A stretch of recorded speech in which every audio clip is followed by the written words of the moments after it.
That's Kaziri, the former Sunderland player, who's one of the substitutes for Tunisia, who must have said, no, hang on, they're bringing us Hannibal now, the Manchester United kid who's on loan at Birmingham.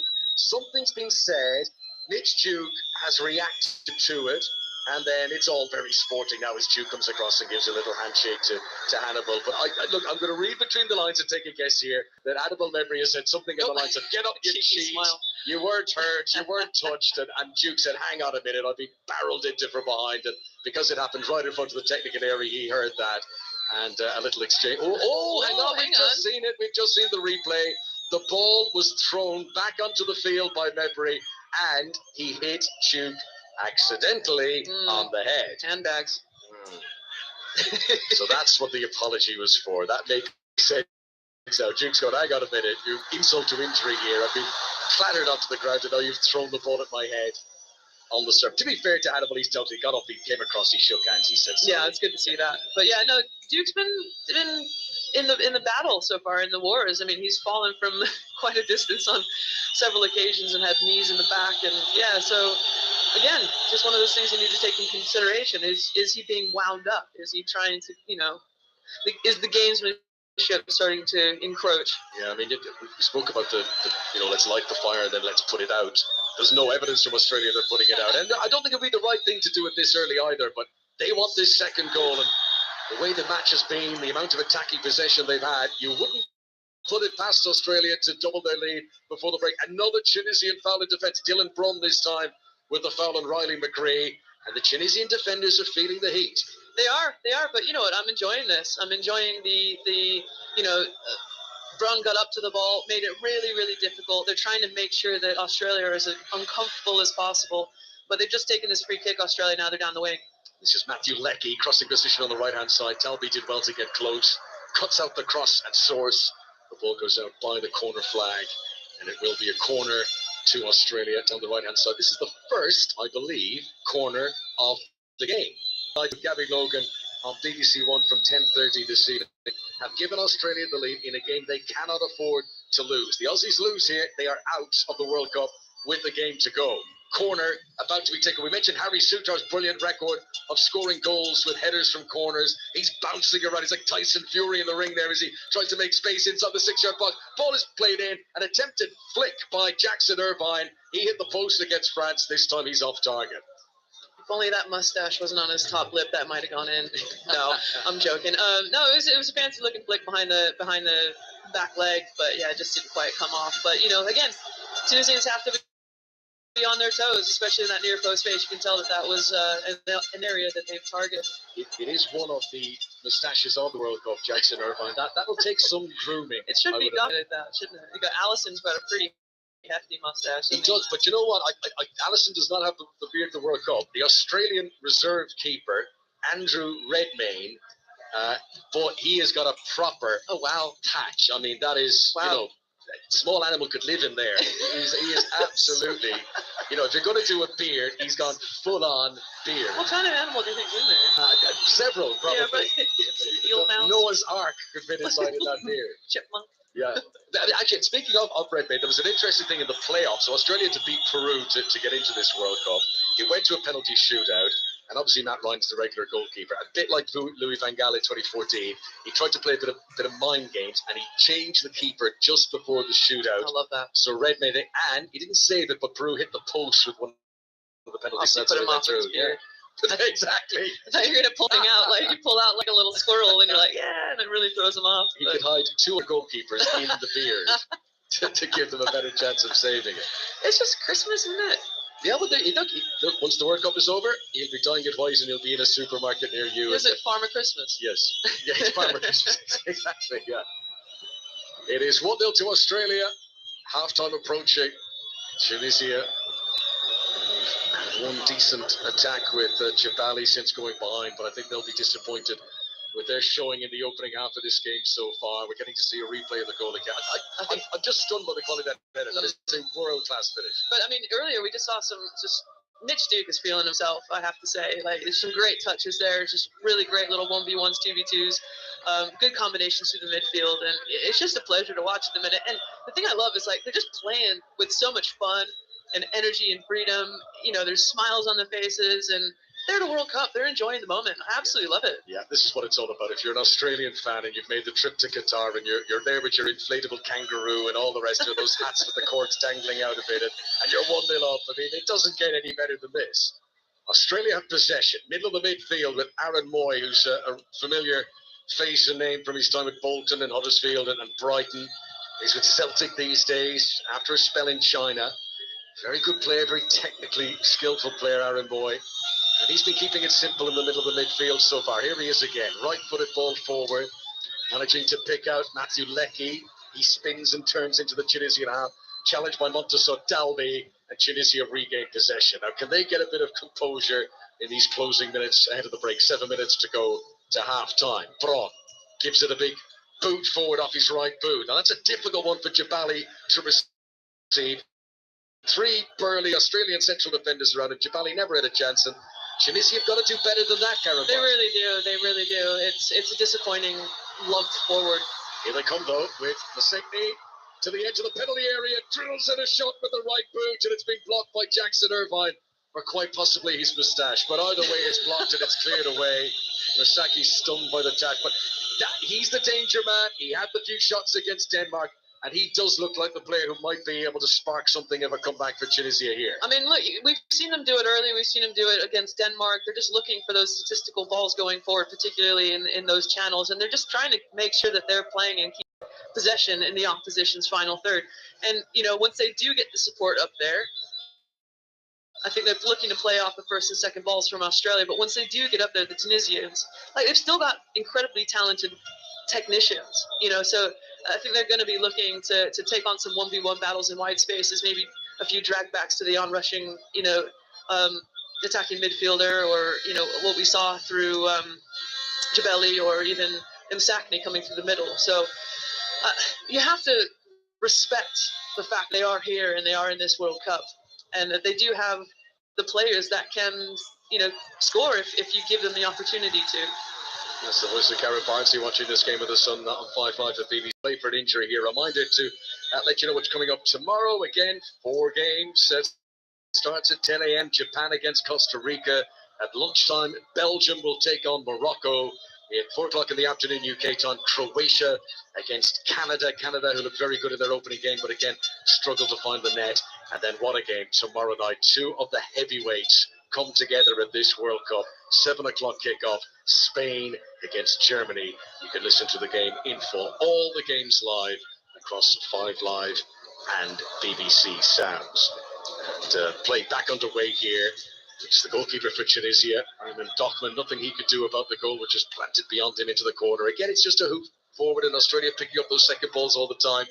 Goodwin picks out a nice pass forward here. McGree into the penalty area. Leckie sliding in, and the referee says that he slid too forcefully, and he stood through. According to the goalkeeper, Darwin, he raised up his boot to physically show his studs. That's the international language for that. But Australia banging on the door again, and Tunisia relieved that nothing came of that. It's a great run from Leckie off the back shoulder of the number 4 for Tunisia, Maria, I think it was. And, they have to be aware of those threats, and that covering centre back is going to have to come around a little bit more. But it's quite cheeky from Leckie. I saw he was saying back to Daman, the goalkeeper, just get back in your goal. Get back in your, you know where you belong. Tunisia 0, Australia 1. And maybe a chance for Jabali now. Into the penalty area. Tries to get it onto his right boot. Supported by Masakni. Now a chance. And the shot from Slitty is saved. Matt Ryan congratulates Sutar, who I think made the block just in front of the goalkeeper. That, hands down, is Tunisia's best chance of the game so far. 9 Slitty, the one change in the starting 11 today for the match on Tuesday against Denmark. It was an opportunity, but brave defending. Sutar in front of the goalkeeper with a superb block. Jabali does really, really well there to get the ball into the box and kind of lay off. But, wow, what a block from Sutar. And that was arguably Tunisia's best chance of this game so far. And, yeah, you have to respect what they're doing. They're fully capable of being a really, really threatening opponent in front of goal. And Matt Ryan has just dropped the ball, just taking a cross into the box. Yeah, the corner came in, repelled away. Dragger returned into the box, and Ryan came, commandingly jumped in the air, caught the ball with both hands, but then collided into while he was in the air. And as we all know, Caroline, goalkeepers are protected species, so of course the referee blows the whistle. Yeah, definitely. You know, he got tabletop by his own player, and it's just one of those things you kind of have to take. But yeah, that's. But it was his own. How was that a foul? It's his own player. For me, that's not a foul. So I'm quite surprised that the whistle blew then. But yeah, I mean, another example of, again, how dangerous these balls into the box can be. And Drager, honestly, like, he probably should have done better there. I mean, had some space at the near post of Matty Ryan, and just the fantastic save from block from Harry Sutar kept that out of the back of the net. Karen, I've done so many commentaries over the years with goalkeepers, Brad Friedel, Rob Green, Peter Schmeichel. I'm absolutely named. I'm just going to lean over and pick another one up there. That is the first time I have ever heard a member of the goalkeeping union admit that a goalkeeper was fouled. Well, if you know anything about me, I am very honest. I am a member of the union, but I am also very balanced in my approach. You'll be getting an email from the goalkeepers union when you go back. They're going to take my card back. Yeah, absolutely. That's it. Been revoked. Hand back the gloves. You're no longer one of us. No, Matt Ryan clearly into his own player, but the referee blew the whistle as tends to happen when goalkeepers go down. Right. Who's that foul? Duke, who's been on the receiving end of a bit of treatment. Lecky is shouting at the referee, and I think he's sort of saying, look, there's a lot of fouls going in here. The sheer weight of number here. Duke has been on the receiving end of a lot of them. But it's the pressure that Australia are putting on them. I think, I mean, you have to understand as well, if you're going to be dribbling and to keep possession of the ball as much as they have been, they're going to invite tackles. And, you know, we saw it in the likes of Neymar. We've seen it, you know, in the likes of Grealish, as, you know, he draws arguably the most tackles in the Premier League, I think. But, yeah, the more you hang on to the ball, the more likely you're going to get whacked. Tunisia 0, Australia 1. Almost half time. Goodwin's free kick in. Duke's header on target, but no power, and saved by Ahmed Dockman. No, this is curious. I mean, we've had so many opportunities now for Australia. When are we going to see a second? And do they need that, you know, to kind of add some more comfort to this game? Because going forward, it sure looks like Tunisia is starting to grow into this game. Karassis down the right-hand side for Australia. It's rolled back by Matthew Lecky into the midfield. It's all been played at such 100 miles an hour. When Australia get the ball, there's no sort of, well, let's just give it back to the two central defenders and let the player. It's immediately bang it down the wing. It's Karassis into the area. Just didn't sit up for him. There was a mistake. I think it was Talbi at the back for Tunisia who allowed the ball to bounce. It fell away from him. Karassis might have been in, but he was hoping it would sit up for him, and it just didn't, and he couldn't get a clean shot. I love this Australia team right now. They're just like a dog with a bone. They're so tenacious. Everything's just. They're on the front foot. They're expecting these attacks, and to be honest, that should have been done better there. It was a good block in the end. Karassis was alert after the mistake at the back by Abdi. He's in, and then is it Maria? Yes, into the back. I mean, he did well. He got his body in the way, and the shot from Karassis was blocked away off Yassin Maria. But Tunisia remain under enormous pressure. And look, Australia have got to be delighted the way this first half has gone as we're about to move into stoppage time at the end of it. Yeah, I'm not sure that shot from Karassis had eyes for the goal, to be honest. It looked like he just kind of wellied it. And the agility there, it was brick-like. It wasn't a Benjamin Pavard effort. If we talk about fullbacks. I mean, that sort of position, he was trying to give it the half volley on the corner angle of the area. Maybe just dipped in the top corner. Look, lightning strikes once a millennium for these fullbacks with shots like that. It wasn't going to happen again for Fan Karassis there. More pressure at the back for Tunisia. Montasar Talbi heads the ball out for a corner. They'll be pleased to hear this whistle for the break. The North Africans get into the changing room. Their coach Jalal Kadri can try and restructure things, but Tunisia will hope to impose a bit more of the game on Australia after absorbing so much pressure in this first half. 5 minutes, which by the sentence of this World Cup actually isn't huge. Before the tournament, we'd have gone, what, 5 minutes? But that's actually a small amount these days. And the corner's going to be taken from the right-hand side. Two Australians have gone in. Duke and Lecky to sit on the toes of the goalkeeper. Like Dooney's trying to be the bouncer, and he's shielding, trying to give Dockman a bit of space. Here comes the delivery, well played in. Like Dooney wins the header of the front post. Will he get another chance? He will. He heads it down. Little touch by Masikny. Tunisia don't clear their lines fully. Back in by Karassis, who went for another Benjamin Pavard imitation act there. But this one is well wide of the target again. Well managed again defensively. Excuse me, from Tunisia. They're getting in good areas in terms of their defensive shape and framing the goal as well, coming from a corner. So as much as they can, they are limiting the opportunities, especially from set pieces, which is something that typically we see Australia kind of play for and convert from. Tunisian fans still so buoyant. 1-0 down. Hard to make an argument to say their team are playing well, other than, you know, keeping this 2-1-0 under so much Australian pressure. But they've got to give more in attack. Maybe now. Down the right-hand side, runs Sleep, but he can't get onto it. And it's cleared away by Kai Rolls. Nothing fancy, just puts it out for a throw into Tunisia. Far side of the pitch from us, corner angle of the penalty area as Tunisia attack. And Mohamed Drager, the Luzerne defender on loan from Nottingham Forest, takes the throw, receives it back again from Ladouni. Then Drager tries to go to the byline, but Goodwin goes with him all the way, blocks the cross, and it goes out for another throw to Tunisia, taken again by Drager. He throws it in towards Jabali. Jabali can't make it stick. Australia clear away, but don't fully clear their lines, and it's been picked up in the midfield for Tunisia by Ladouni once again. He clips it forward down the right-hand side. Good ball taken on the chest by Drager. Down to Jabali again. Low ball into the middle. Should have been the equaliser. Youssef Massekni at the front post. Tried to wrap his foot around it, and he's put it wide. It's a huge chance, and it's an enormous let-off for Australia, who still lead by a goal to nil at stoppage time before half-time. A let-off is absolutely right. It just seemed like everyone vacated that near space, and what a fantastic run. And he was just so unfortunate that wasn't on target, because I don't think Matty Ryan would have known anything about it. That was the chance.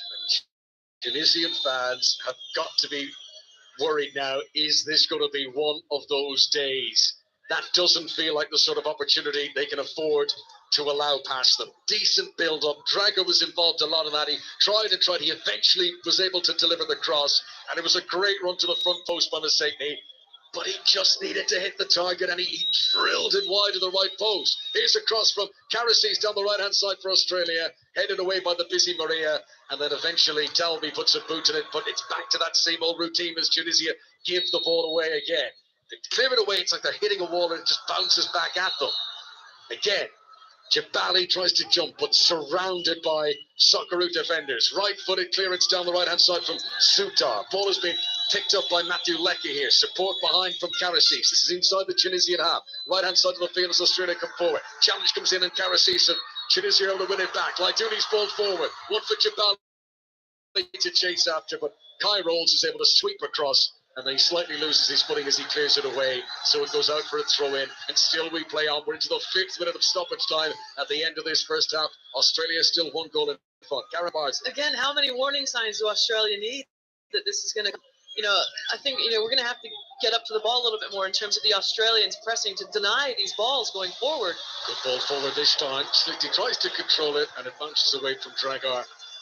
Did the last touch come off Goodwin there? It did. It is going to be a corner.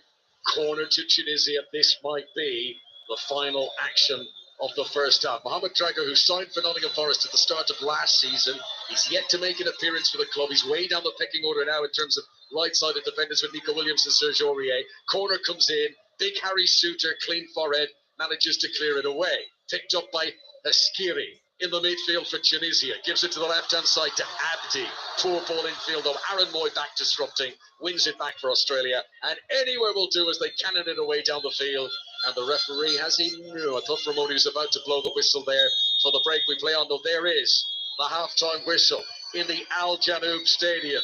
Mitch Duke has claimed his big moment on the world stage. Superb header to give Australia the lead. And after that walloping by France in their opening game, we have seen much fighting spirit for the men from down under. Can they keep it up, Karen, in the second half? I certainly hope so, because that first half was really entertaining for me personally. I certainly enjoyed that. From that first whistle, it was just physical, off. And he threw the ball back onto the pitch, and he hit Duke in the head, and he's come over there, and they both smiled, and they've given a handshake there as they leave the field. So a nice moment there, nice 45 minutes for Duke in Australia, and maybe, just maybe, their World Cup has finally been kick-started. Tunisia will hope for more in the second. For now, Tunisia 0, Austria 1. Yeah, some niceties there as the players go in what has otherwise In a bit of a battle that first half. I've just seen a replay again of Duke's header. It was perfectly placed, wasn't it? And I guess you need that kind of perfection to beat the Tunisian back line. Yeah, it was a delightful header. Honestly, the delivery, although it was deflected, was what was getting so much great results from Craig Goodwin in Australia. And so for it to be deflected, it was well tracked by Mitch Duke to adjust to the flight of the ball and obviously just have a glancing header off the top of his head. And what was so nice about that, it changes the trajectory slightly for the goalkeeper, so it makes it really difficult to kind of adjust in the last minute, and it just sort of dropped ever so slowly into the inside netting of the Tunisian goal. So yeah, really well taken goal, but ultimately, I think that was a huge boost of confidence for Mitch Duke, and then the rest of the team just seemed to really rise to the occasion. And obviously Tunisia has started to, again, there's a shift in momentum towards the Tunisians in the final moments of that game. But yeah, it's been fun. I've enjoyed it. Yeah, I think the Tunisians might be a bit disappointed, Nader Manira, that the halftime whistle came when it did. They had a bit of momentum behind them. But Karen, in that first half, was talking about the tenacity of the Australian team. Their joy a bit short-lived against the French, but can you see them holding on in this one? I think so, although they are going to have to suffer if they are going to get that result, because I think for the Tunisia side, you could sense by the way that first half was finishing that as we're hearing, like there's pressure on them. They believe that they should be winning this game, and now they're behind. Them with a clean sheet, they're a dangerous side. Them being one down, scoring goals isn't necessarily the thing which they're expert at. So I think the second half is going to be very, very interesting, because we're going to be looking at the Socceroos side, and I think defensively they are overall pretty good. But what's it like when the proverbial kitchen sink gets thrown at you? Will they be able to do it? So yeah, I'm looking forward to the second half. It's been a very good absorbing game, and the two sides have been very even to this point. But now, because it's the second group game, there's that added sense of jeopardy whereby a mistake could mean something far bigger than just the result itself. So let's bring it on. Yes, and the Socceroos, they have the lead, a narrow one. Mitchell Duke's header, though, giving the Socceroos the advantage at the break. They lead Tunisia by a goal to nil in what is quite a crucial game, really, in Group D.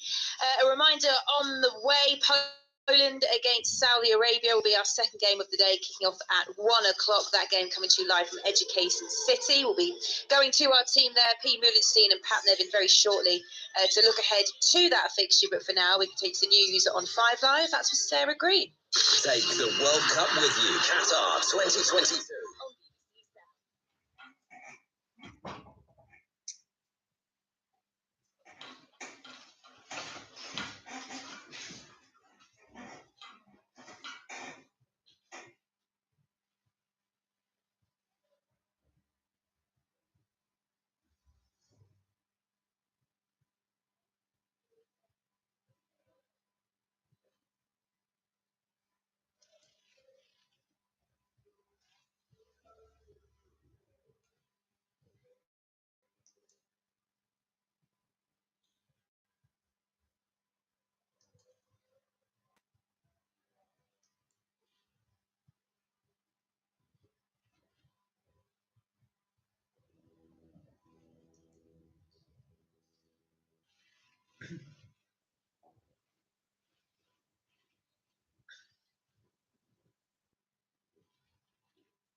Booze in the stadium yesterday, I thought was a little bit probably uncalled for. I understand fans have gone out there, gone a long way, and they want to see a real performance. But for me, the skill is to stay in the tournament, to just eat the points away and get into the knockout stages. And that's what we've done, because we've pretty much qualified for this. Unless Wales beat us maybe by 3 or 4 goals, we're in the next round, and that's all we need.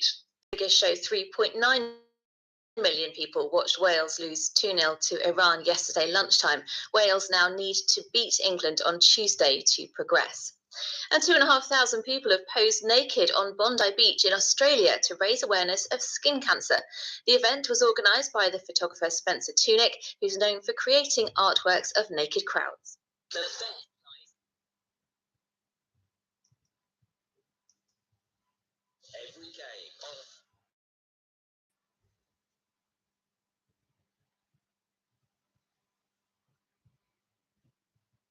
أيمن دحمان،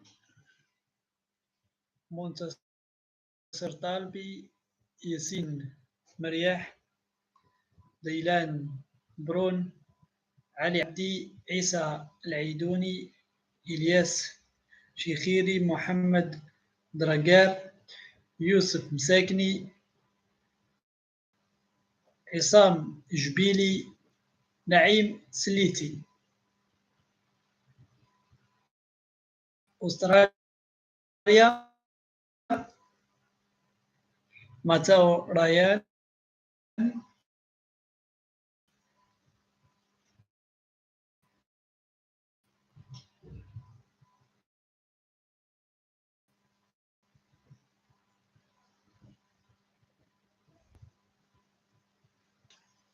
هاري سوتار، كي روبلس، عزيز بهيش، جاكسون إيرفين، آرون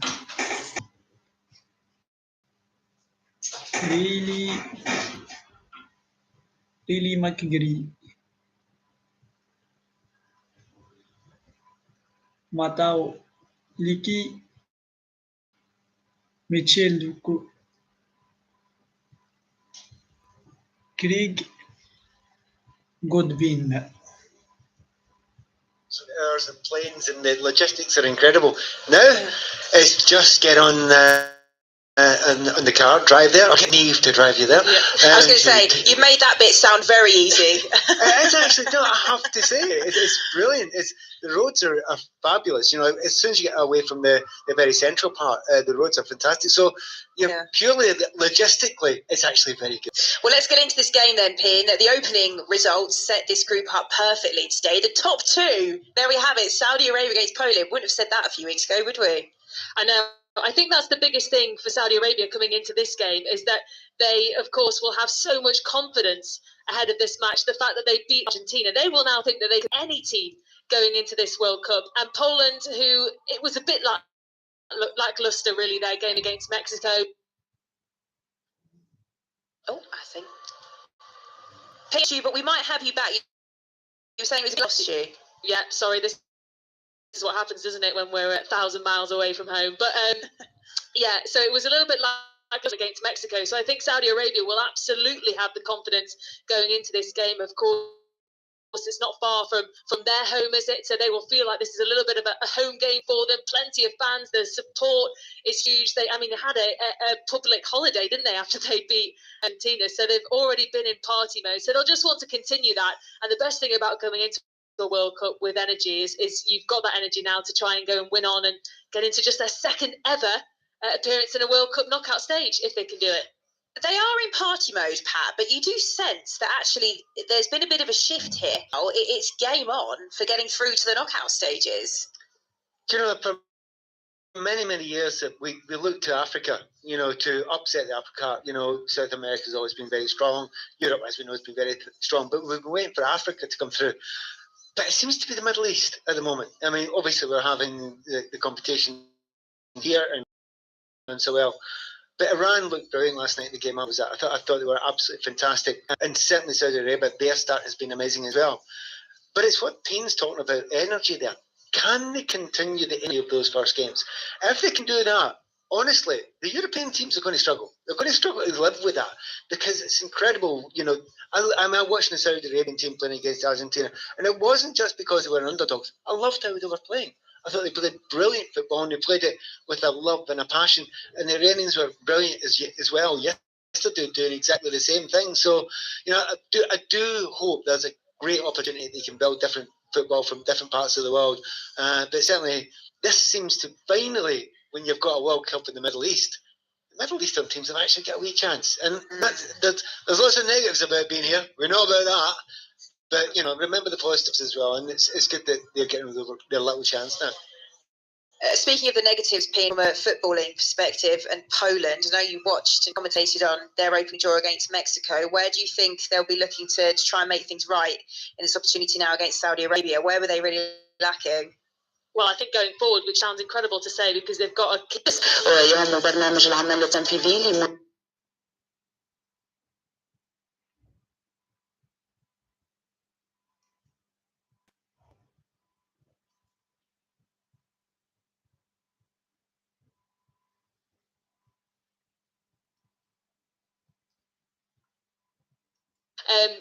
They've got Zalewski as well and Bersinski, who have three players that enjoy going forward and enjoy getting those attacks.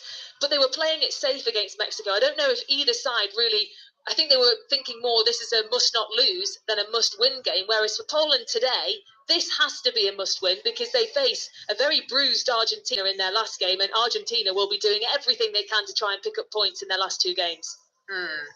It's going to be all eyes on Group C from 1 o'clock this afternoon with Peen and Pat, who are going to be back for build-up and commentary on Poland against Saudi Arabia. That'll be after midday, a little bit later on as well, as Peen just touched on there. The other two teams in Group C, Mexico, Argentina, going toe-to-toe this evening. That one kicking off at 7 o'clock.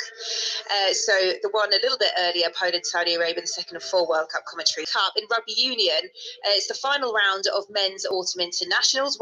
Wales face Australia in Cardiff, followed by England take the world champion South Africa. That's at 5:30. Correspondent Chris Jones joins us tonight. Chris, how are you doing? Hi there, Emma. How's it going?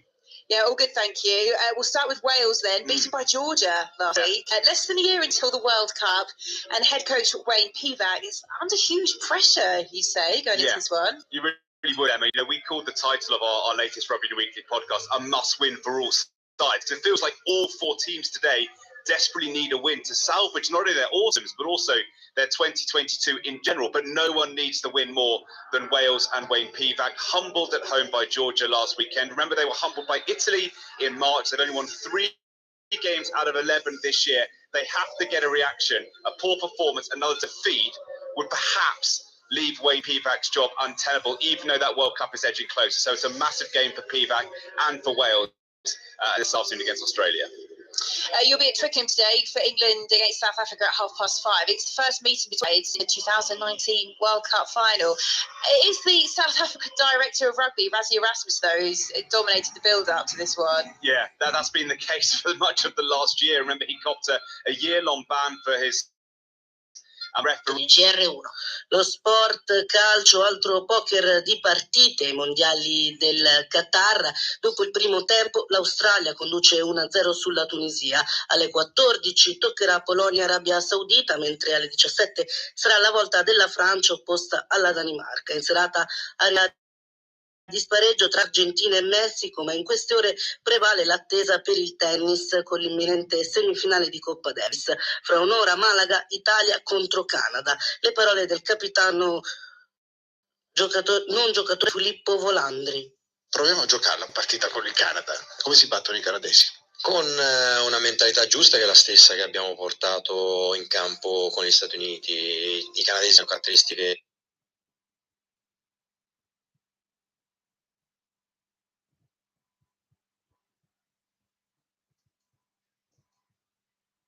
against Australia.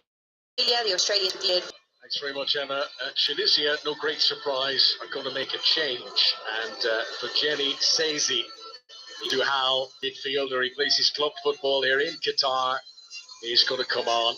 So they needed to freshen up something. They were under an awful lot of pressure in that first half, Tunisia. And he's come on to replace Mohamed Traore.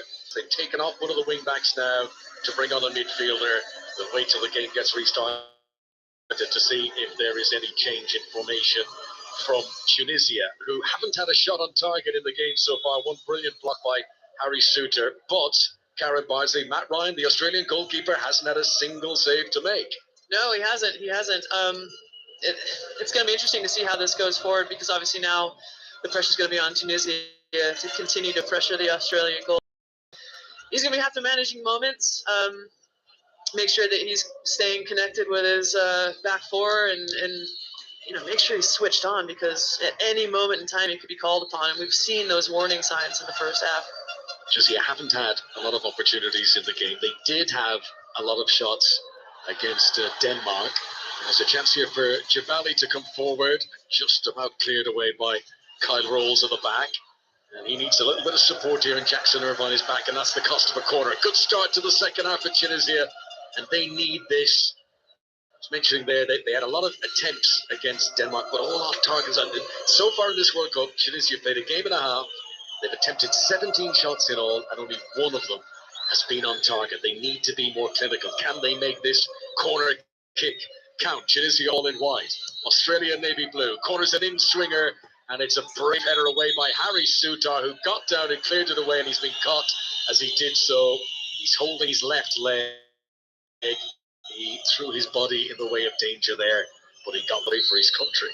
Yeah, absolutely. Put his body on the line. That's what you want to see from this Australian defense. I think this obviously carries a lot of weight this game in terms of going through the knockout stages. So it's great to see that commitment from Harry Sutar, and it will just be a knock on knees. And again, it looks like it's the mustachioed Mr. Irvine getting in the way.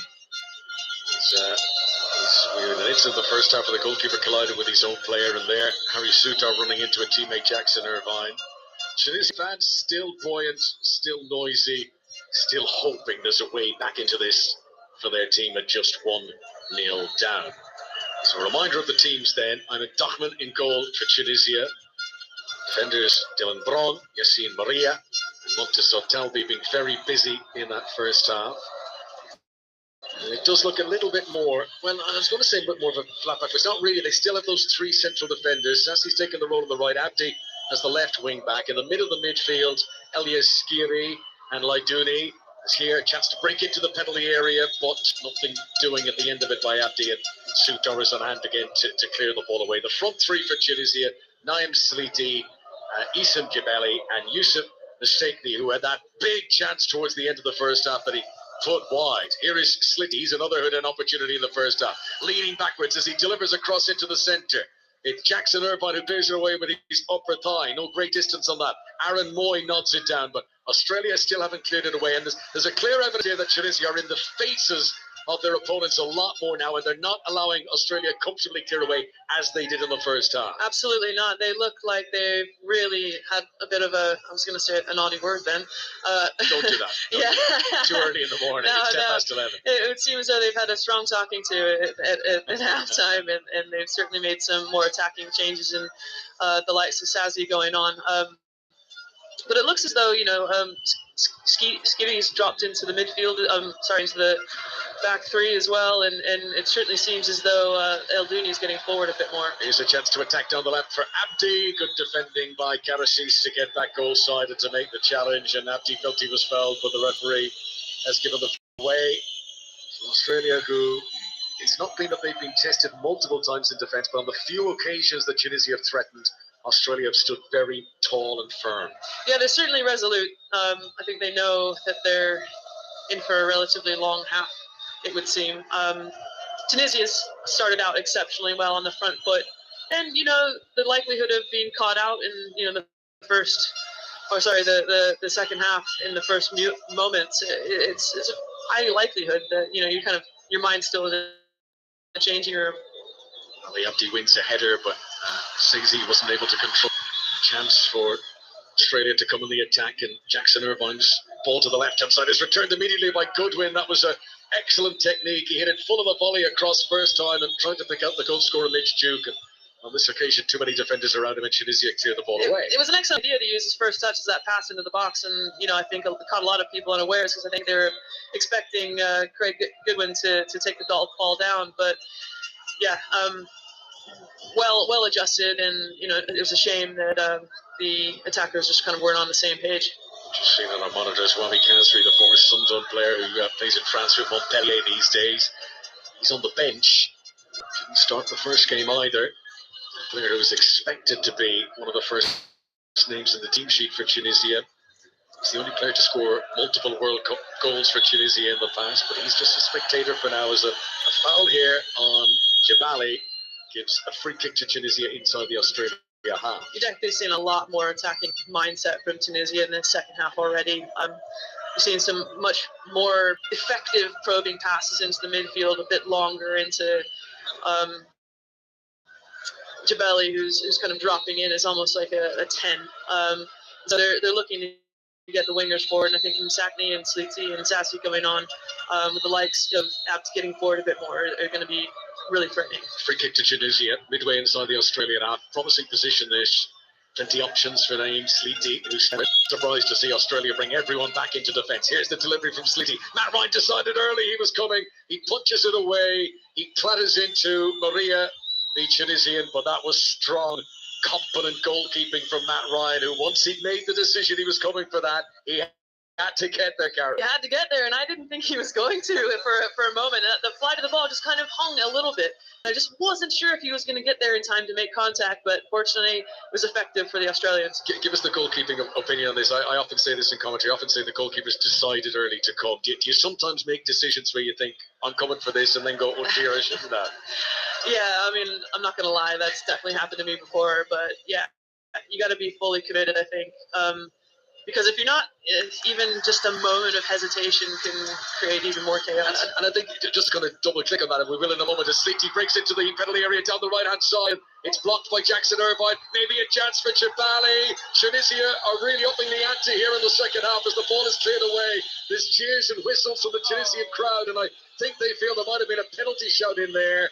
In any event, it's going to be a free kick for a foul on Laia Douni, as Tunisia tried to take it quickly and the referee wasn't ready, and it's all very frantic. But this is what Tunisia needed to do. Fantastic. They had to rattle the cage a little bit here, and they've got themselves a free kick, and they're putting much more pressure on the Australian defence, Tunisia, now than they did in the whole of the first half. Cagey indeed. I mean, cagey indeed. I think it's a great mindset to get into the box, to take people on. You know, you never know. You might draw a foul, penalty.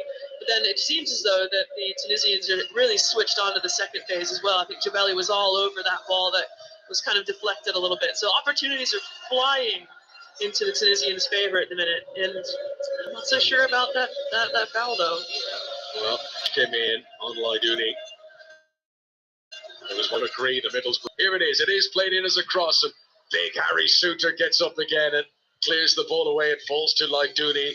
This is the difference. In the first half, Tunisia would play it forward, they'd lose possession, and Australia would counter-attack. This time round, it's the Australians who are giving it back to Tunisia, as has just happened here. Ball is played forward by Maria. Header out and away by Behic, the left back. Aaron Moy hooks it over his shoulder. It's not an accurate pass. Straight towards Sezi, and then a challenge comes in on the substitute for Jenny Sezi, and that's another free kick. And Australia giving away more fouls now than they were in the opening 45 minutes. Lucky left one on there. Sezi taking a nice little shoulder barge there.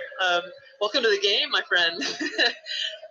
Absolutely into the thing. I want to go back to the goalkeepers making decisions. Go on then. I think the point, and I didn't sort of explain it properly, is do you sometimes think with a free kick like that, I'm coming for this, before it's even played? I always have to wait and see it. I think it's in your mind. I definitely think it's in your mind. You put yourself in a position where you go, right, if the trajectory looks right, I'm going. Yeah. But if it doesn't, then you got to stay. So you have to be prepared for what that might look like in your head.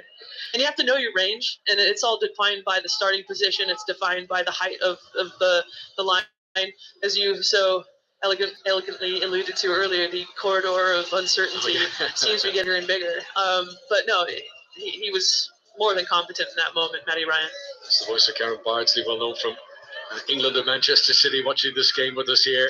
5 Live and BBC Sounds, and across Africa on the BBC World Service, where Tunisia are up against it now, 1-0 down in their second game of the tournament. Possession with Sezi near the centre circle.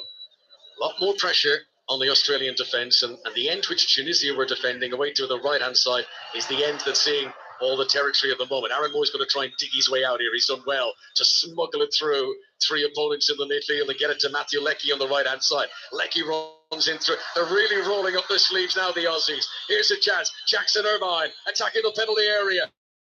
To Goodwin on the left-hand side. Angle is tight. Swings in a dangerous cross, and Mitch Chu can't get there despite the stretch. And it fizzes through the 6-yard box, and it squirts away to safety out the other side. That's the best attack from Australia in this second half so far. They still lead 1-0. It certainly is.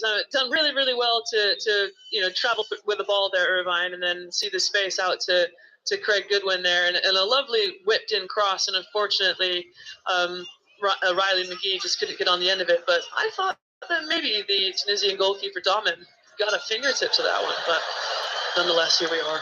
Riley McGee is a great name, isn't it? Just sounds like a character in a TV show. Do you ever? Did you ever see Saturday Night Live? Is that something? Yeah, you of used course. To watch? Yeah. There's a perfect sketch, and I can't say the first name, I'm afraid, but yeah, McGee. That was a. Do you know it? Yeah, I know you know it now. I can tell. Go look it up, kids. We need to do a late night game at some stage, Carol. We can delve into these a bit more. Not the 10 a.m. kickoffs. Right, Tunisia 0, Australia 1. Down the right hand side comes Fran Caracis. Delivery into the penalty area, looking for big Mitch Duke again, who's been such an outlet. The centre forward, he's always there sniffing around, looking for chances. That delivery was just a little bit too high for him, and it goes out of play for a throw into Tunisia. Right full back position for them. Dylan Brong clears it away, comes back off Goodwin. Brong gets a second bite of the cherry, and this time his clearance is up to the halfway line, where Jabali feels the heat off the Australian defender Kai Rolls. Game that's been a fast tempo right from the get-go. Flag is raised here. Sleety has straight offside. We're seeing like a numerous amount of players getting forward. So at one point, I think I saw about 7 of the Tunisian players get in and around the Australian box. So I mean, it certainly goes to show a shift in mentality towards the second half. I think it's all on the line for Tunisia, and they certainly know it. And you got to go into a game like this leaving absolutely nothing out there. Here comes Matt Leckie again, holds it up well midway inside the Tunisian half, support outside from Caracis, who's been well tracked all the way. And Ali Abdi wasn't giving up there, having shadowed Leckie. He sprinting blocks the attempted cross, and it'll be a throw into Australia, level with the edge of the penalty area. The attack on the right-hand side. The Aussies wearing navy blue with green trim, their change kit. Tunisia all in white with the red trim. Long throw in from Caracis, which actually bounces just over the head of the defender on the edge of the 6-yard box and bounces up into the arms of Ahmed Daly. 1. Australia showing very good grit and energy in the game. Aaron Moy, neat and tidy in the middle of the midfield, rolls to Harry Souttar. For the first time in the game, Australia retreat in possession. They literally haven't done it all game long. We gave you that quote from the manager. We'll come back to it in just a moment, because here's McGree into the area, and Maria deals with him very well. That's composed defending, and McGree's frustrated, and he commits a foul on Maria, and that's going to be a free kick to Tunisia. But the quote before the game from Graham Arnold, he said, we're going to fight fire with fire, especially from the start. But then when we go in front, we're going to put the fire out. And I wonder, as this game creeps on and we reach the hour mark, are they going to reach for the fire extinguisher here, Australia? They're going to start playing a little bit more conservative. There's just been the slightest bit of evidence. Laidounia's possession for Tunisia inside the Australian half. Gives it back to Skiri. Low ball to Laidouni again. Remember, the crowd has got a whistle, and he's blowing it at all occasions, but players aren't being affected at the moment. Here's a chance to cross from the left-hand side, but leaning back away from it. Nazagni can't pick out a teammate. It gets parried away just about, and Australia relieved to see it out of the penalty area and away. Oh, that could have gone anywhere. Little flat palm from Matty Ryan to deflect that. Well, I'm not sure if it was a cross or a shot, to be honest, but it was certainly a questionable moment in terms of where that deflection was going to go. Here comes Tunisia again. Ali Abdi down the left-hand side, keeps the ball in play, has to look up on his left-favourite right boot. He sends in a weak cross, an in-swinger that's headed away by the first defender, Harry Souttar, and he clears it out for a Tunisian throw on the left-hand side. It's much more competitive this second half in terms of territory. Australia had all the ball down the Tunisian end in the first half, but the North Africans have showed up a lot better in this second period. That's a poor pass, though. You see Maria gives it away in the midfield. Instantly won back by Naeem Sleety. Oh, that was a great pass that he played, and his own teammate cut it out there. He was sending it out to El Abdi on the left wing, and I think it was Mazakni who didn't know his teammate was behind, and he stretched to get there, and he ended up blocking what would have been otherwise a very good pass. You see some sloppiness and some complacency come into this Australian side. I'm quite surprised by some of these clearances and some of these decisions. Looks as though the pressure from the Tunisians is really starting to get to them. I just wonder, is it that sense when you are 1-0 up and you just want to keep doing what you're doing, rather than, you imagine the team talks at half-time, Tunisians sort of change things, get better, improve, as the shot comes in from distance from Saizi.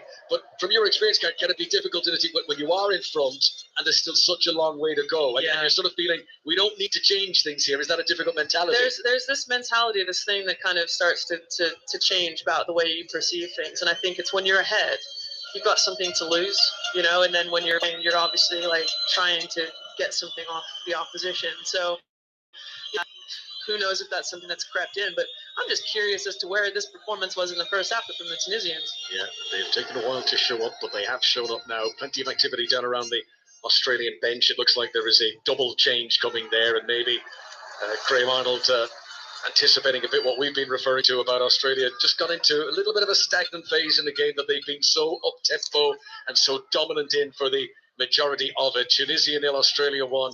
5 live for the BBC. The Qatar World Cup continuing with Poland against Saudi Arabia next at 4 o'clock this afternoon UK time. This group, France against Denmark, and later on this evening a 7 o'clock start for Argentina against Mexico. Some big games today. 1 goal in this game so far, scored by Mitch Duke. You can catch it with Gabby Logan and the highlights of all of today's World Cup action. BBC One tonight from 10:30 this evening. Looks like Aiden Ristic is going to come on, the Verona midfielder, and Jamie McLaren as well, who's regarded as the best attacker in the A-League. He's the number 9 in this Australian squad. And it'll be interesting to see if it is Mitch Duke that he comes on to take the place off. Those changes haven't happened yet. Tunisia have possession. Throw in on the left-hand side for Ali Abdi. Gives it back to Montasar Dalby. Now in field to Yassine Maria over the halfway line, stepping into Australian territory once again. A ball into Sassy, who gives it away in the midfield. Australia get it back, but Goodwin can't pick out a pass, and Tunisia regain. Coming on, I think he's kind of secured that midfield space, whereas before there was kind of nothing there at all in terms of the Tunisians going through the midfield. It was just lumping it as long as they could into the channel. So to kind of get someone, in the midfield to secure it, to actually get some playing through, seems to have kept the transition, but also allowed Tunisia to get forward and consistently attack more, which I think has been really beneficial to this second half. There's a foul by Riley McGreen in the centre circle. Foul on Elias Sekiri. And this break in play provide the opportunity for Australia to make the changes. So the number's been held up, and Mitch Duke will make way. So he scored his goal. A fantastic header. That is a moment he will never forget. Wonderful celebration too with the kid in the crowd. And it'll be McLaren to replace Mitch Duke up front. And also coming on, Aiden Kristic, who was a huge doubt for this game with an ankle injury. The coach in the press conference yesterday, Graham Arnold, said that Kristic was only 95% fit, but he comes on. He's one of the few players in the Aussie squad who plays in one of the top 5 European leagues. He's with Verona in Italy. He was with Eintracht Frankfurt last year. He was in the team that won the Europa League. He's a player they desperately want to get on the pitch, and he gets some game time now. Tunisia 0, Australia 1. Kristic on into the midfield in place of McGree. Free kick to Australia. Foul on Jackson Irvine, and another yellow card. Second booking of the game is for Ali Abdi, the can left back, and he steps away, having seen his name enter the referee's notebook. It'll be great to see how these changes impact the Australian side. You heard from on the touchline. I don't know if you noticed that, Connor, when the substitutions were coming on, but the manager was like, "Bring some energy, and you can just see that he recognized that the momentum was starting to shift. Yeah, so I'm just seeing that Tim Cahill now, who's come up on the television screens. Great striker. He won't like the moment. At the 90 minutes, he probably had a lovely smile on his face, and he's just sort of chewing the inside of his gum there as the cameras of the global audience came on him. The former Everton attacker who's been in Qatar for some time.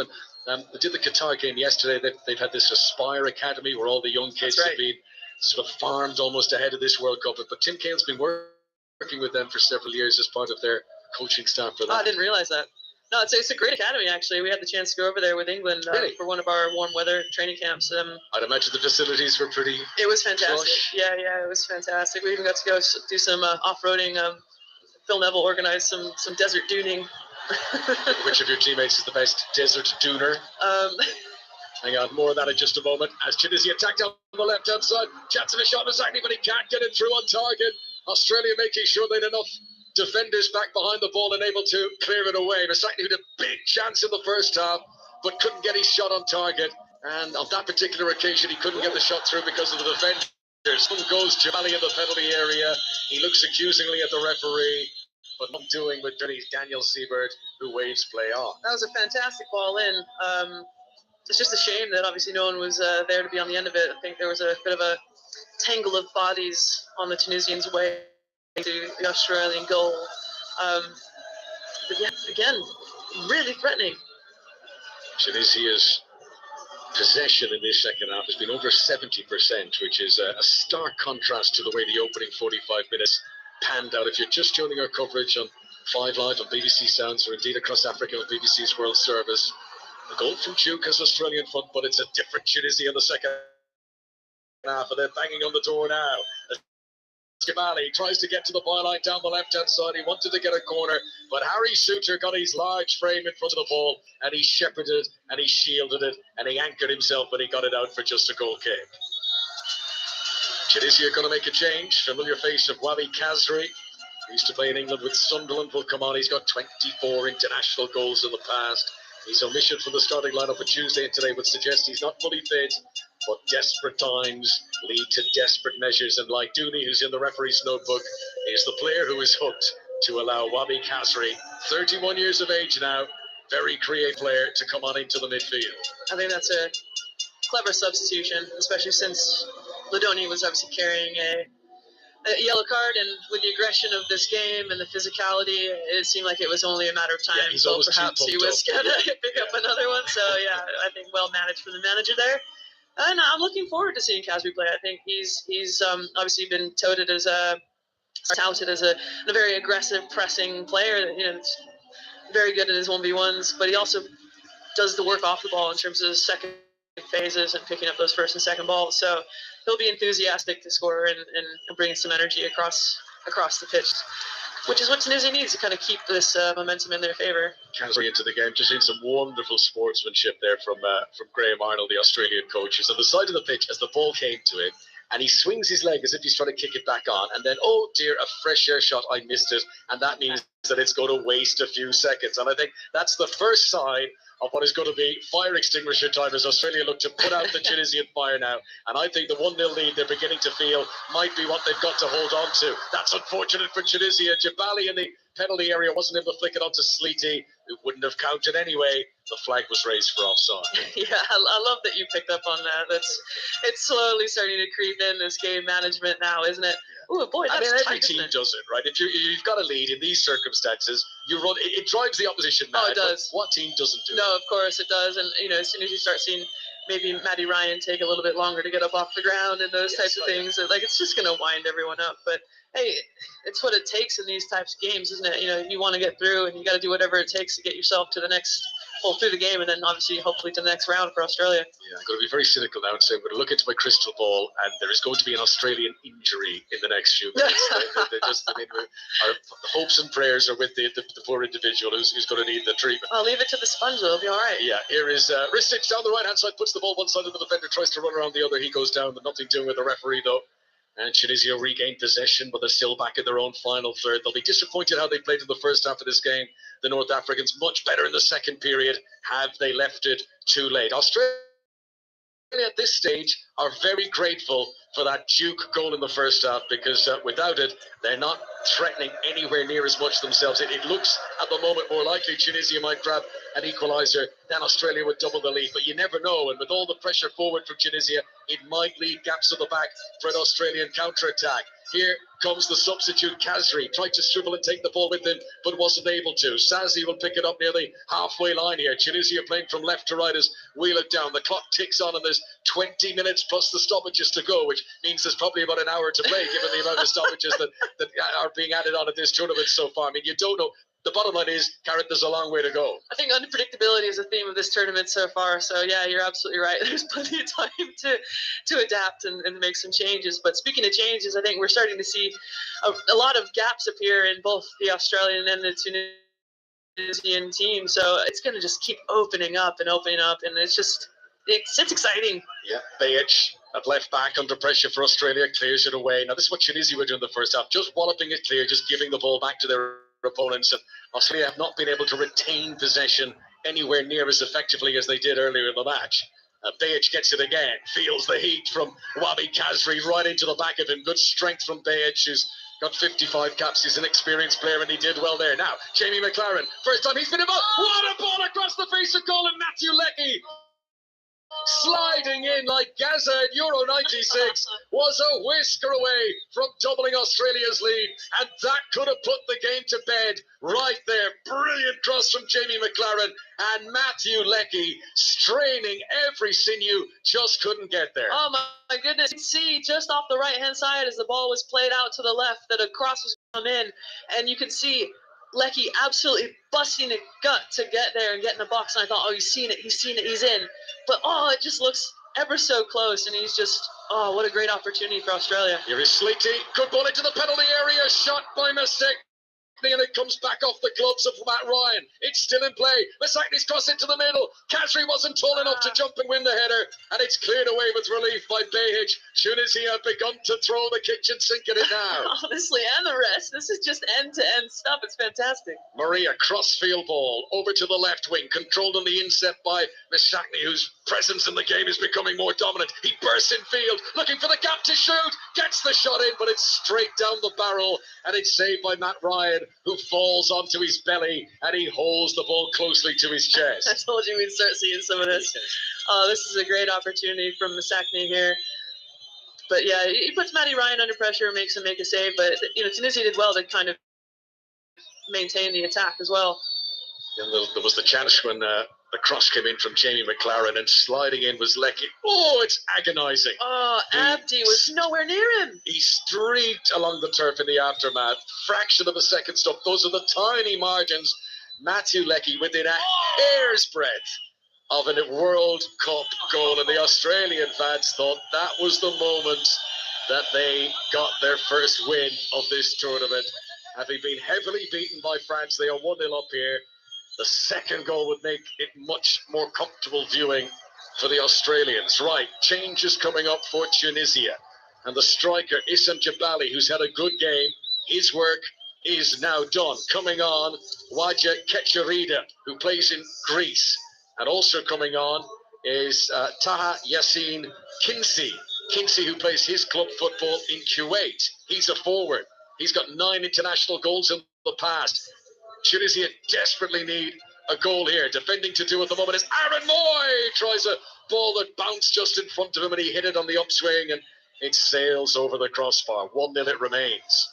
Oh my goodness. Oh my goodness. I mean, what an opportunity for Moy there. It's just a shame that he couldn't quite stay over the top of it. It looks like he just caught it on the outside of the laces of his boot, and it just started to spin away, and that's a shame because if that was on target, it could have been top bins. Kitchener come on in place of Dylan Braun, one of the 3 central defenders who was relegated with Metz in France last season and moved to Italy in the summer. So Kida, along with Maria and Talbi, are the defenders now. Everyone else has got to push into attack as Tunisia desperately go in search of their first goal of this World Cup. They have done well. They have looked promising in so many areas, but they haven't scored in this tournament yet. Here's a cross from Sleety. Oh, that was a good delivery, and Kasri couldn't get up on the ground. And it was a cross wires between Kasri and Masakni, and they both didn't want to get in each other's way, and neither of them were able to get a firm glancing touch. To put everyone off in terms of their timing, but yeah, another warning shot coming across the bow there for the Australians. Very anxious faces now amongst the Tunisian supporters in the crowd. 1-0 down, time beginning to run out, just over a quarter of an hour of normal time to play. And Australia are going to make a change, and they will bring off Fran Karashis, who was the one change in the starting 11 today from that opening defeat against France, and they will bring on Milos Degenek, who plays in MLS these days with Columbus Crew. And he will come on to earn his 40th cap, the number 2, slotting in his regular position of right back. He was in the World Cup squad 4 years ago in Russia, Degenek, but he never made it onto the pitch. Here he is, up against Tunisia at the Al Janoub Stadium. A reminder of what's coming up next on 5 Live. Poland against Saudi Arabia will be getting started in less than an hour and a half. Then in this group, Group D, the 4 o'clock kickoff is a good one. France against Denmark. Alan Shearer will be part of our commentary team on 5 Live for that one. And later on this evening, Argentina, Mexico. Big moment for Argentina, having lost the opening game against Saudi Arabia. They could be in big trouble if things don't go their way tonight. You can listen to that game in full here on BBC Sport. As the ball goes out of play for a throw into Tunisia down the right-hand side, Naim Sleety. The pressure keeps coming from the North Africans, but can they get that all-important equaliser?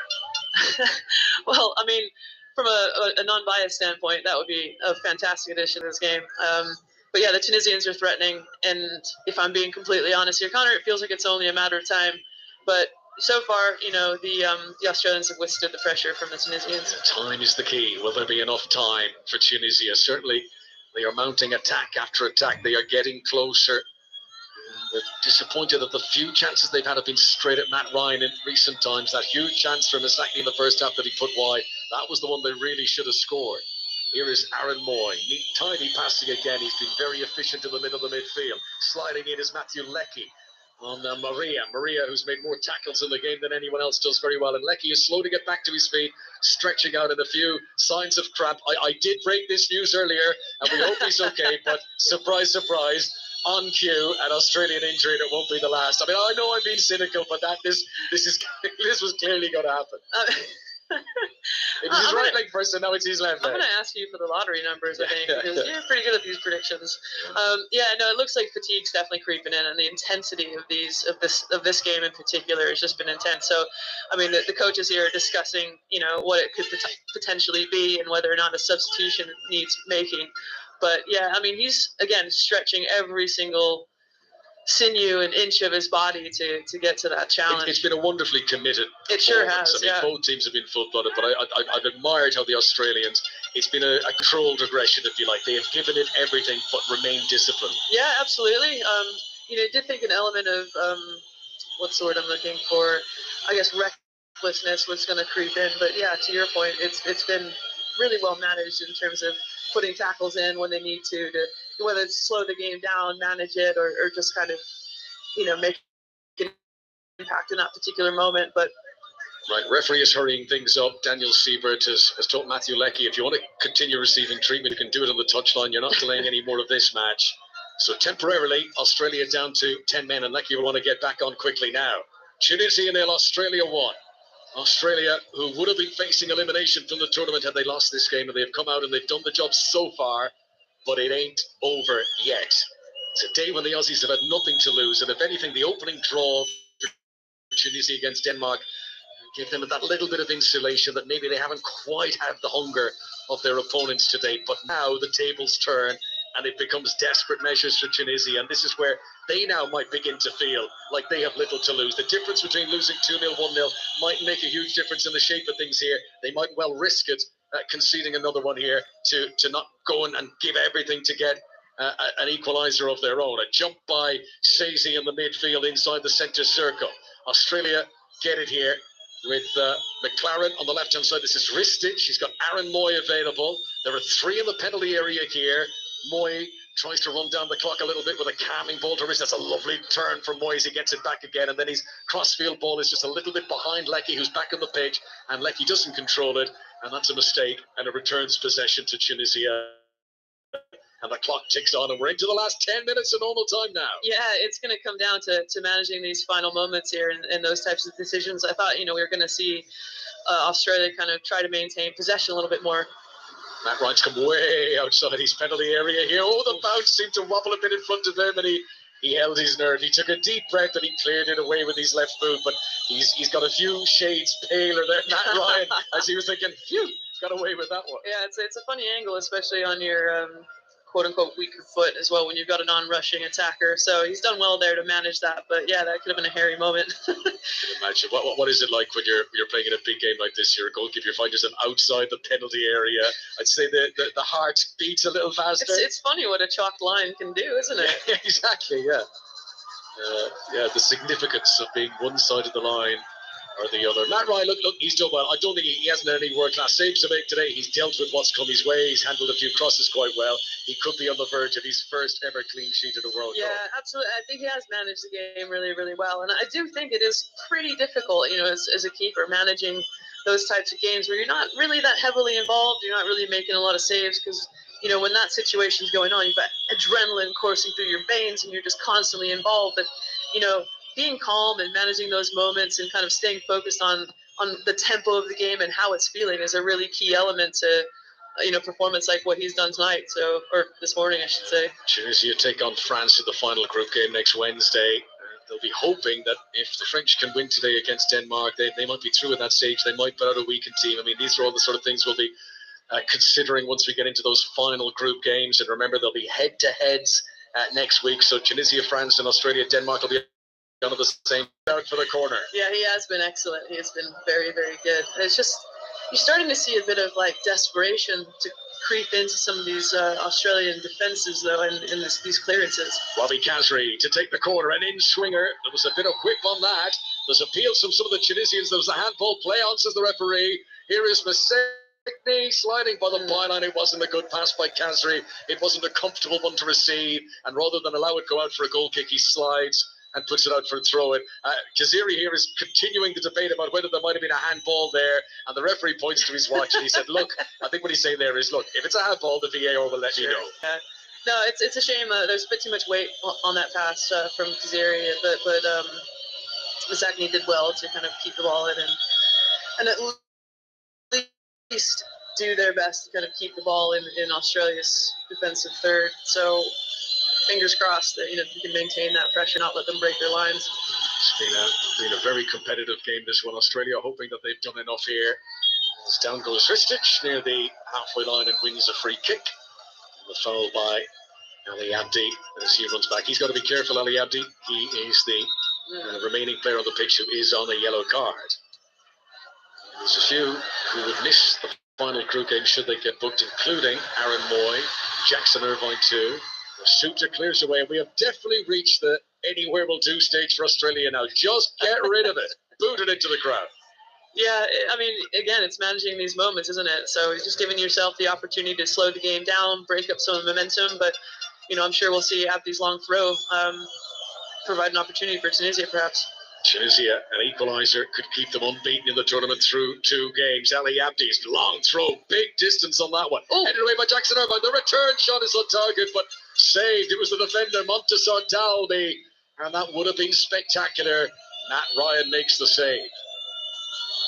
Yeah, Australia need to do a bit better here with their clearances. When you're talking about clearing the lines, I think, you need to put some height on it, some distance, but the directionality is equally important. It's going straight back down the middle of the Tunisians, right where they expect it, and it's set up nicely just for another opportunity for Tunisia on the Australian goal. And that type of ball as well, just bouncing right in front of the feet of the goalkeeper, can be potentially tricky, like when you're coming through traffic as well. So all in all, again, yet another flare in the Australian camp. Right.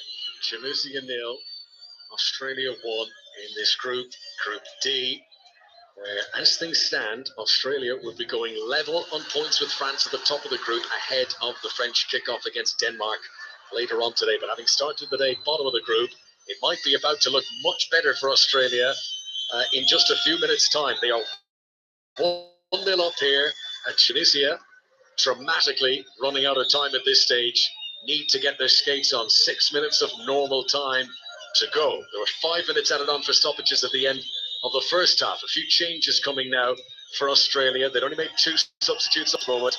Ewer Nabil is going to come on. Plays his club football in Spain with Cadiz. He is a winger, and he's going to come on in place of Craig Goodwin.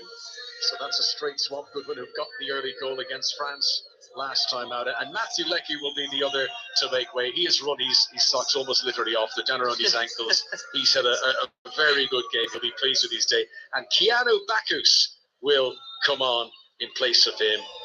Keanu Bakus, who was born back when Point Break was in the cinema, and you can work out the reasoning behind that. Before this squad was named, he had only played 7 minutes of international football. He is very much a rookie, but fresh legs have come on for the St. Mirren midfield. It's so important to kind of maintain the tempo of this game, but and also control it from the Australian standpoint. Oh, mistake at the back, and Australia haven't made many of those. Maybe a chance here. Kinsey, who'd just come on, but across to cover and make the tackle is Harry Shooter. That was a last gasp challenge on the edge of the penalty area. There was no margin for error, and the game has gone fully end to end now as Moy breaks down the other end, looks to hold it up. He's got support outside him from Nabil. It's become ragged now, proper cup tie as Sakiri brings it forward for Tunisia once again. The players look exhausted. Rolls, thunders into a tackle to win it back for Australia. Aaron Moy gives it away. He's not been careless with many of his passes today. It's won back here for Australia by Irvine on the right-hand side. And then is it going to break down? No, they're going to keep it alive just about Bacchus. But it's so straight now in the middle as eventually Tunisia get it back to Dagman, and the goalkeeper plays on the right-hand side, and we play on with 4 minutes to go. Tunisia 0, Australia 1. This is incredible. It's just end-to-end stuff, honestly. Here they come into the penalty area. Ball just in front of Masakni. Oh, he cleverly got it back to Sleety. Chance in the penalty area. Controls it and turns it to Suter. And Suter has been a brick wall. And he says you will. And Sleety can't get the shot away. And Australia breathe again. Oh my gosh, talk about breathing, Connor. Take a deep breath, because that was crazy. Really end-to-end. Lots of basketball in terms of transition. Opens up. But yeah, Tunisia are failing to take the chances. Masakni onto Sleety, just outside the penalty area, left-hand side for Tunisia. Cross straight into the arms of the goalkeeper from Abdi. And Matt Ryan holds onto it like it's a newborn baby and holds it close to his chest. Precious.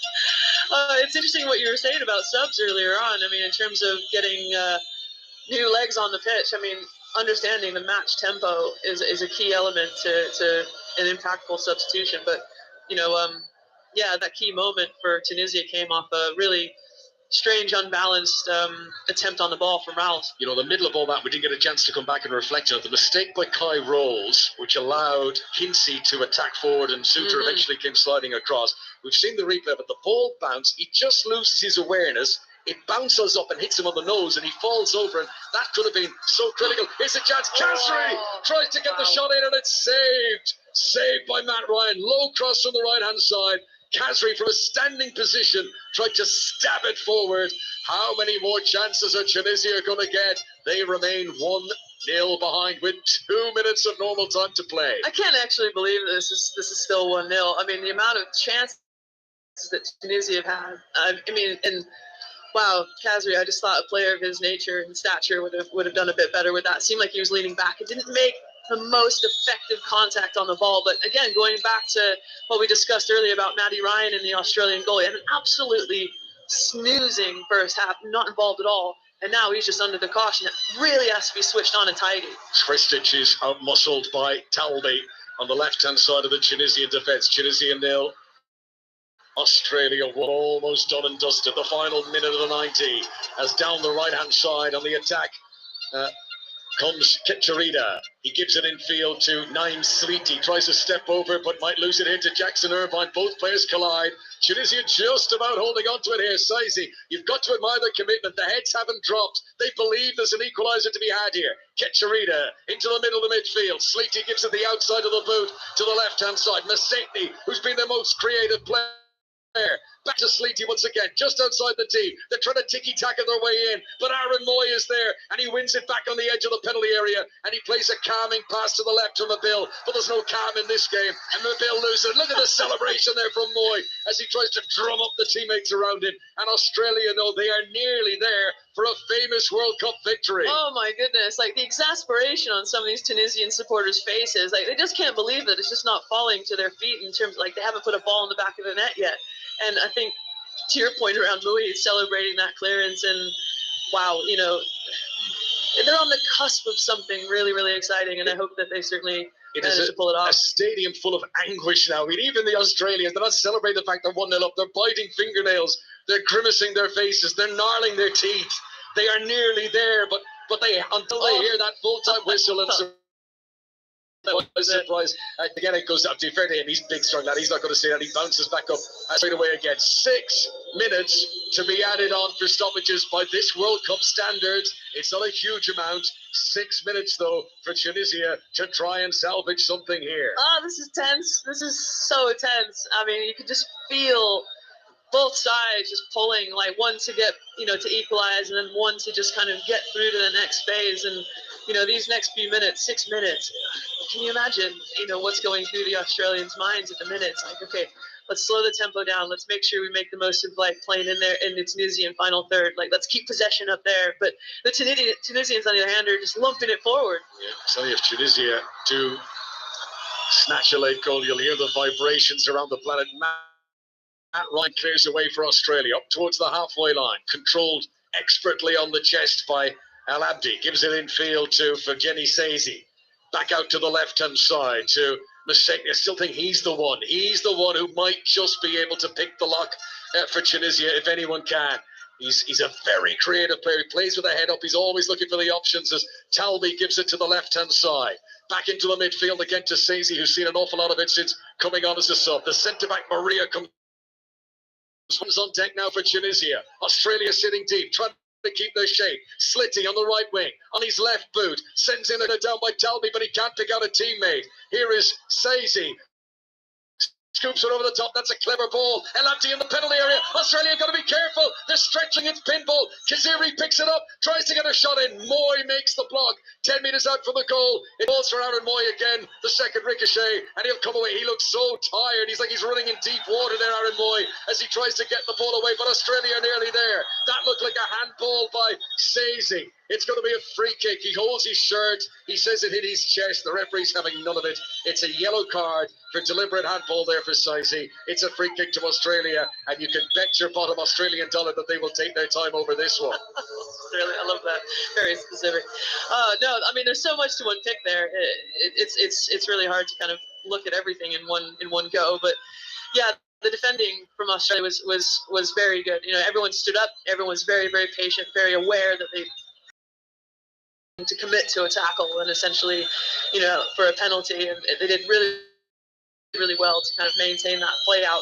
Body awareness from Moy did really, really well for Mustich to kind of, you know, at least look for a combination to alleviate the pressure. Aaron Moy's been great. I mean, classic curse of the commentator, as I say that he gives the ball away. But over the course of the game, he's been exactly what Australia need. He has been a cool head while everyone around him is losing theirs. He has been ice cool, solid decision-making, nothing frantic. Exactly what Australia need more of. Absolutely. He's been available everywhere as well. Like, he puts himself about trying to make sure that there's always an outlet. Tunisia nil, Australia 1.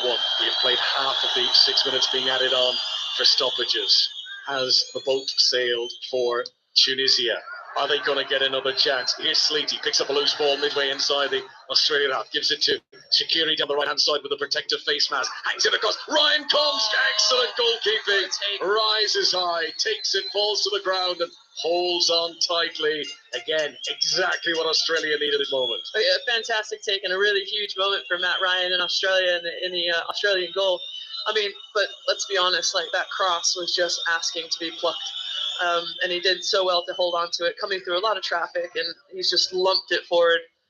There's been heroes all over the pitch, really, for Australia. Ryan has held firm at the back. Harry Suter has been a warrior. Here he is in possession, giving it an almighty wallop. Just get it up the other end of the field, get it away from our goal. But you think of Duke scoring the goal.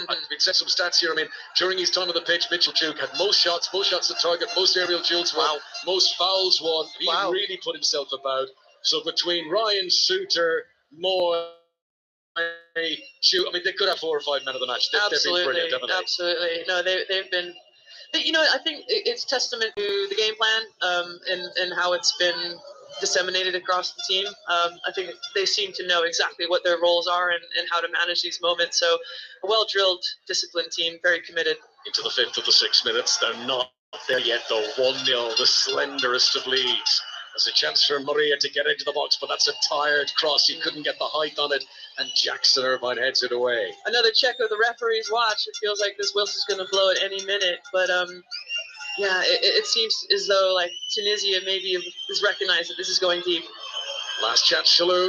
Maria, midway inside the Australian half. The Aussies all sitting on the edge of their area. Here's a cross into the box, and it just about away by Behic. Hasn't cleared the penalty area yet, though. Can Abdi resuscitate across? This appeals for a handball. I think it was outside the penalty area.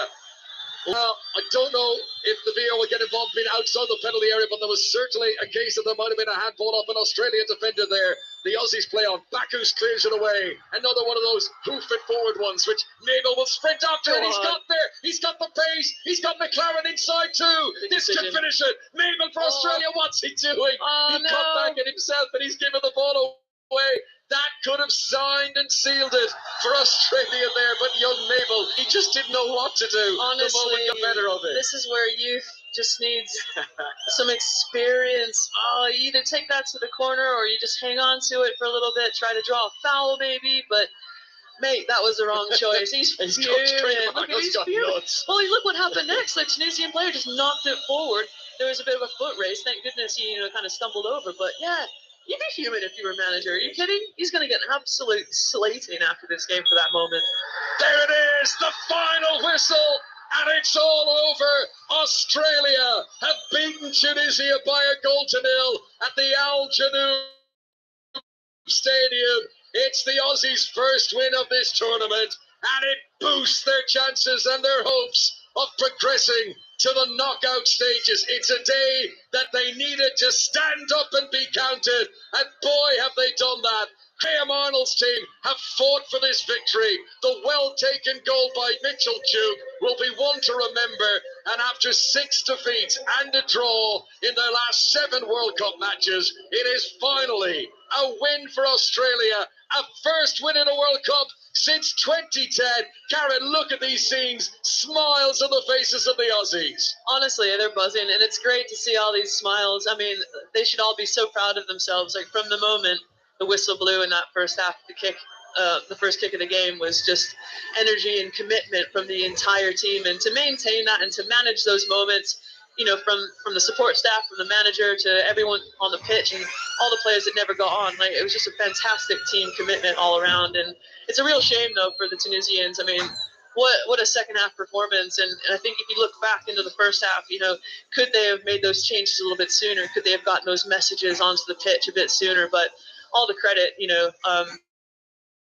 to Australia for pulling that, getting that over the line, and congratulations to Matty Ryan for his first clean sheet as well. Well, Karen, it's been an absolute joy to commentate this game with you. And this to me is the beauty of the World Cup. I mean, any other month of any other year, would you, 10 o'clock in the morning UK time, be in any way interested in Tunisia against Australia? But that was gripping, and they held on Australia, and their team spirit might well bring them even further in this competition now. It's going to be intriguing to see where Graham Arnold and company go. They face Denmark next in a group that for now remains open. France will be the favourites, of course, and they're up against Denmark this afternoon. But for here at the Janoub Stadium, it finishes Tunisia 0, Australia 1.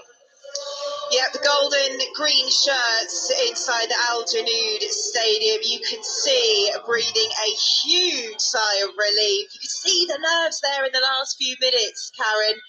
Their hands on their heads, puffing their cheeks out. For Tunisia, though, I'm just seeing some of the pictures now. The players on the screen, I think it was Ali Abdi. It looks like he's got tears in his eyes. They threw a lot at that, but you alluded to it already. Perhaps they should have done just a little bit earlier. The urgency wasn't really there right till the end, was it? Yeah, I was really impressed with the second half performance of Tunisia. I mean, I think they certainly have proved that they.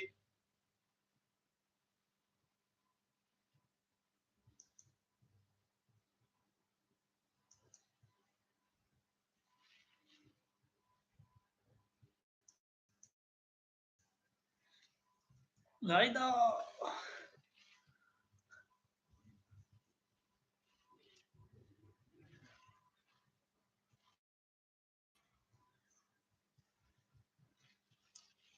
Tunisian.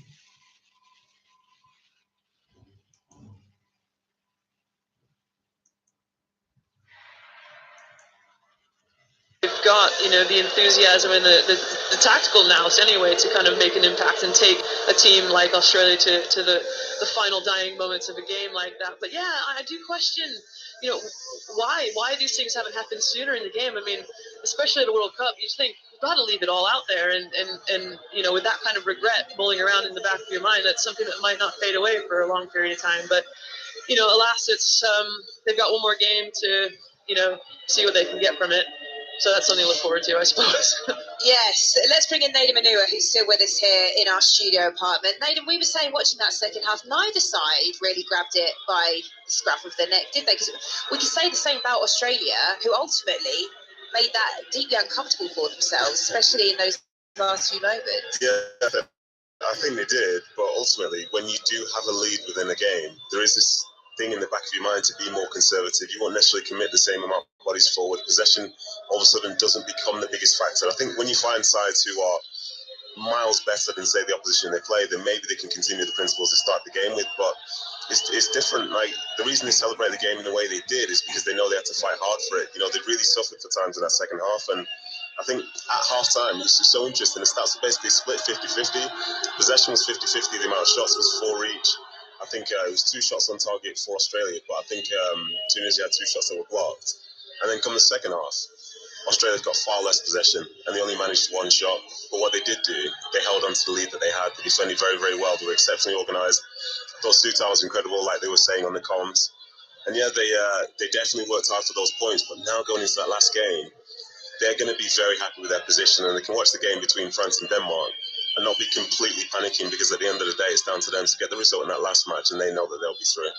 Karen, it's the fashion in which they've done it, Australia, as well. Like, yes, granted, they didn't make it comfortable for themselves, but when you see in the way they were well beaten by France, in the way Arabs celebrating some of the defending in those final few moments, like they were scoring goals, they're going to go into that final game now with an extra layer of confidence, you'd imagine, which they may well have lost in that opening game against France. Absolutely. I mean, the belief that they're going to take from this game and the confidence viewpoint is going to be absolutely enormous. I mean, what a matchup that's going to be, you know, in terms of who goes where in stages. So, yeah, that should be something that they really use to kind of bolster their approach going forward. But yeah, I mean, they're going to have to be a bit more clever about how they manage themselves going forward.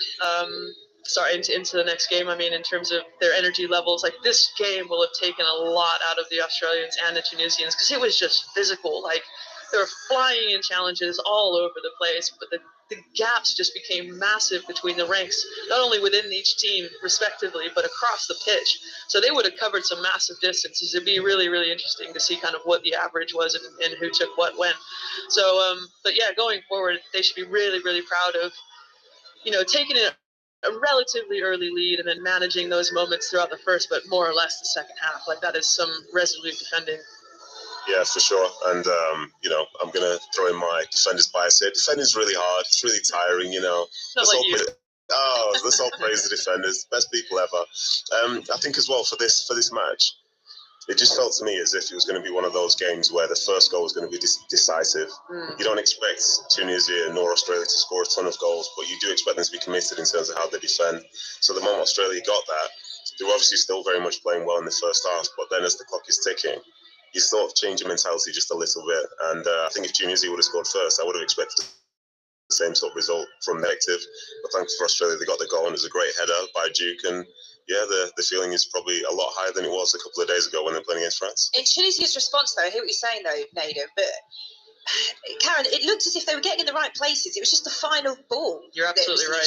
Yeah, the final quality, that execution of either the pass into you know, their teammate, or into the box, or that little touch, like those real key moments of whether it's space and time, just didn't seem to come off. And especially in the final stages of that second half, you know, it just seemed like, you know, gravity wasn't on their side either. It just seemed like the ball kind of wasn't quite landing where they needed it to, but yeah, it is pretty unlucky. I think, well, I was reading something earlier before the game, and statistically, I think Tunisia were actually touted to come out on top in terms of their possession and their dominance of the game and the opponent. So I thought that was quite interesting. And yeah, I was a bit surprised to see how reserved they seem in the first half in particular. I mean, after the first 15 minutes, yeah, it was mental in the first 15 minutes, but after that, they just seemed to kind of sit off a little bit more. They really struggled to kind of control the midfield. And, you know, I think for a good, I don't know, 20 some odd minutes, like, it was just all played in the Tunisian half, and they couldn't break their line. So it was, again, you know, so many cliches coming out here, but it's just a real tale of two halves, this game. Well, it was a tense end to the game in Janoub. But Connor, Karen, thanks ever so much. And it is Australia that have come out on top. Mitch Duke's first half header, the difference in the end. They have managed to find a way to Tunisia, and Australia now with a fighting chance in Group D. We are just about to take you to the news, but before we do, just a little update from the England camp today. So within the last few minutes, it has been confirmed that James Maddison is back in England training. He hasn't trained since the first day that they arrived in camp in Doha. So 14 players who didn't start last night's match with the USA, they took part in full training, and the starting 11 have separately gone their way to do some recovery work this morning. So just to reiterate that news there, James Maddison is back in England training today, and he has joined up with the rest of the group who weren't involved in the game last night. They've been training separately today, but the other 14 players.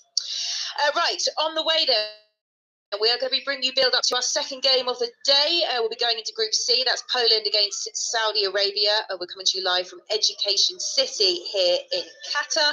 But first, we can pause for news on 5 Live Sport. That's with Sarah Green. Take the World Cup with you. Qatar 2022.